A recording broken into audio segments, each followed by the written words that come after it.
dead, and I'm still going through this inner struggle, this inner battle of like, I personally think that Keegan Murray is absolutely fine to take at number 4, and the Kings will not regret that decision.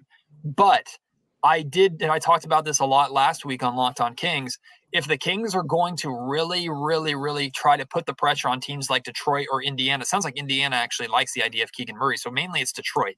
If they really want to put the pressure on the Detroit Pistons and say Jaden Ivey's not going to be there at 5. There's no way he's going to be there at 5. You have to move up.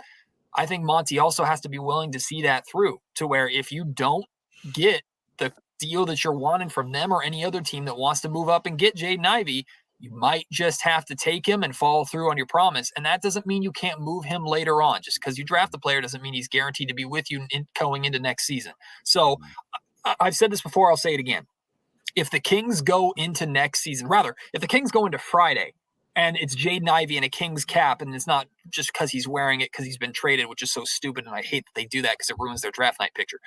If Jaden Ivey is a Sacramento King come Friday, I'm not going to be mad at it. Really, I'm not. I have questions, but I have questions about every single guy.